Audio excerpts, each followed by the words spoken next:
Hi, I'm Dianne Koningen. Hi, I'm Svein Koningen, and this is our little puppy, Rembrandt. And we left Noosa Heads, Australia 7 years ago. We arrived in Bruges at that time, and here we are still in this wonderful city. Like a bit of white wine?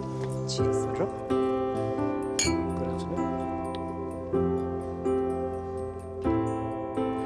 We were on our way to France from Australia to stay there for 6 months, and we arrived at the house, but it was in a shocking mess. We could not stay there for one night.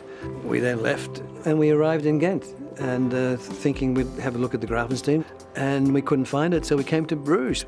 We arrived in Bruges. We couldn't find the Grafenstein. And we'd never been to Bruges. We'd never been to Bruges, but we thought, wow, this is wonderful. It looked like fairyland, It actually. looked like fairyland, like Disneyland, yeah. So we said, we could live here. When we first came here, I did find it really difficult walking the dog because no one said good morning, and people kind of looked at me like, she's obviously not from here, and there was not a friendly feeling at all. And I used to then feel like I'd made the biggest mistake of my life. This is a good spot for it. This is okay. Yeah, that's on. Mine's on. Yep. Okay. Funnily enough, we came to Europe not to set up a studio gallery, and here we are, 7 years down the track, studio gallery in the middle of Bruges. The Flemish people seem to have a great deal of respect for art and artists, so the locals coming in and buying, like the cheese man and the people, the little shopkeeper from Blankenberg rang up, and they were so enthusiastic about buying a particular style of painting. In Australia, it's a different art market. It's not as broad, I don't think. So yeah, we've been very fortunate.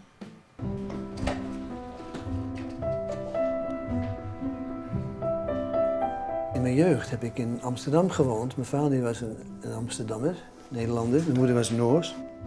Hier was ik wel verrast dat hier in West-Vlaanderen het Nederlands werd gesproken, of dan Vlaams dan. Het verschil met Australië en hier is dat Brugge ligt zo centraal in het noorden van Europa. En dat is fantastisch, hè? In 3 uur zit ik in Parijs, in 3 uur zit ik in Londen. In 3 uur heb ik dan een hele andere cultuur, een hele andere omgeving. En dat vind ik fantastisch. En dan kom ik terug en dan begin ik te schilderen en dan komt er heel iets anders uit.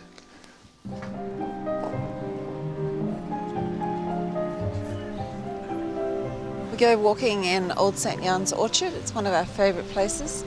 It has a very historical feel in that it was also part of the original orchard for the hospital, which, you know, is so old, from the 12th century. And from here we can go, if we want, to a cafe. We can take the dog to any cafe. In Australia, you just can't do that anywhere. You can't even take the dog on a terrace. It's got to be at least 5 meters away from the terrace. This is dog heaven for Remy. Come on, Rem. Welkom hè, bij de Koningens, Korte Vuldenstraat. Summer drinks. Summer drinks. Help yourself. To our neighbours, yes. Yeah. Thank you. Thank you for making us welcome. In Australia, people tend to be quite warm and open, so it was a bit of a shock when we came here. But also at the same time, when I went back to Australia last time, I noticed that people who I might not have seen for maybe 3 or 4 years, they just go, hi, how are you? We're here, you mightn't see someone for 3 days, and they'll give you a kiss, kiss, kiss. It's kind of warming to the heart. You know, it seems like people care more when they do know you. Bedankt. Chin chin.